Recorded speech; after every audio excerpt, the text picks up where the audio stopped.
SR9 news కి స్వాగతం. పల్నాడు ఎన్నికల సంఘం ఇచ్చిన మార్గదర్శకాల ప్రకారం పటిష్ట చర్యలు అమలు చేస్తున్నట్లుగా జిల్లా కలెక్టర్ శివశంకర్ పేర్కొన్నారు. బుధవారం కలెక్టరేట్లో ఆయన మాట్లాడుతూ మోడల్ కోడ్ ఆఫ్ కండక్ట్ ఉల్లంఘించి 9 మంది వాలంటీర్లు, 5 అవుట్సోర్సింగ్ ఉద్యోగులు, కాంట్రాక్ట్ ఎంప్లాయీస్, ప్రభుత్వ ఉద్యోగులు 2 అలాగే 12 మందికి షోకాజ్ నోటీసులు అందించిన చర్యలు తీసుకుంటున్నట్లుగా కలెక్టర్ తెలియజేశారు. ఎక్కడైతే ఈ మోడల్ కోడ్ ఆఫ్ కండక్ట్ ఉల్లంఘన అంటే కొన్ని కండిషన్స్ ఇచ్చాయి.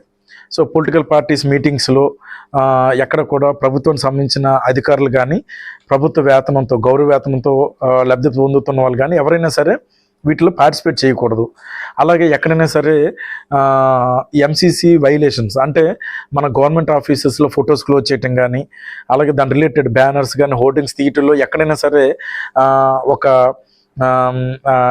డిసిప్లిన్ అన్నది, క్రమశిక్షణ అన్నది లేకపోవటం, కొంత అలసత్వం ప్రదర్శించిన వారి మీద కూడా క్రమశిక్షణ చర్యలు తీసుకోవడం జరిగింది. అందులో భాగంగా పల్నాడు జిల్లాలో ఈరోజు వరకు కూడా 9 మంది వాలంటీర్స్ ఏవైతే ఈ మోడల్ కోడ్ ఆఫ్ కండక్ట్ అన్నది వైలేట్ చేశారో వాళ్ళందరినీ కూడా విధుల్లోంచి తొలగించడం జరిగింది. 5 అవుట్సోర్సింగ్ ఎంప్లాయీస్ మీద కూడా మనం యాక్షన్ తీసుకోవడం జరిగింది. కాంట్రాక్ట్ ఎంప్లాయీస్ 2, అలాగే ప్రభుత్వ ఉద్యోగులకు 12 మంది వరకు కూడా అక్కడ షోకాజ్ నోటీస్ కానీ, మెమో కానీ, ఇంక్రిమెంట్ సంబంధించిన డిసిప్లిన్ యాక్షన్ కానీ తీసుకోవడం జరిగింది. ఈ విధంగా మొత్తం 28 మంది మీద మన జిల్లాలో యాక్షన్ తీసుకోవడం జరిగింది. ఇది కాకుండా ఎలక్షన్ కమిషన్ ఆదేశాల ప్రకారం, చీఫ్ ఎలక్టరల్ ఆఫీసర్ ఆదేశాల ప్రకారం సివిజిల్ మీద జిల్లాలో విస్తృతంగా అవగాహన కల్పించడం జరిగింది. సివిజిల్లో any complaint related to model code of conduct మీరు లైవ్లో అక్కడ కానీ అప్లోడ్ చేస్తే ఆ సమస్యని 100 నిమిషాల్లో పరిష్కరించడం అన్నది జరుగుతుంది. అది అందరూ మీకు తెలుసు. అది విస్తృతంగా మన జిల్లాలో అవగాహన అన్నది కలిగింది.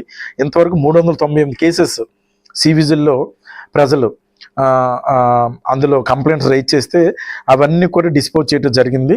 మొత్తం 94% అన్నీ కూడా 100 మినిట్స్ లోపల చేయటం జరిగింది అనమాట. ఇప్పుడు యావరేజ్ హ్యాండ్లింగ్ టైము పల్నాడు జిల్లా వరకు 36 నిమిషాలు 46 సెకండ్స్. ఇంకా సువిధ అండ్ ఎన్కోర్ ఈ 2 ఉన్నాయి. సువిధ అంటే ఏంటంటే ఒక enabling platform for public representative politicians to apply for certain permissions. Suvidha అన్న దాంట్లో వాళ్ళు అప్లై చేసుకోవచ్చు.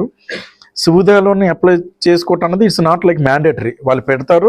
ఒక సువిధ మీద వాళ్ళకి అవగాహన లేకపోయినా, ఎక్కడైనా వాళ్ళకి ఇష్యూ వచ్చినా సరే వాళ్ళు మాన్యువల్గా కూడా, ఫిజికల్గా కూడా అప్లై చేయొచ్చు. సో ఆ అప్లై చేసినవన్నీ కూడా ఎన్కోర్ అని చెప్పి మాకు డిస్ట్రిక్ట్ ఎలక్షన్ ఆఫీసర్కి, రిటర్నింగ్ ఆఫీసర్కి ఒక ప్లాట్ఫామ్ ఉంటుంది, enabling communication on real time environment. So ఇందులో ప్రతి దానికి కూడా పర్మిషన్ ఇవ్వాల్సి ఉంటుంది. ఇంతవరకు మన జిల్లాకు సంబంధించి మొత్తం 213 అప్లికేషన్స్ వచ్చాయి, పర్మిషన్స్.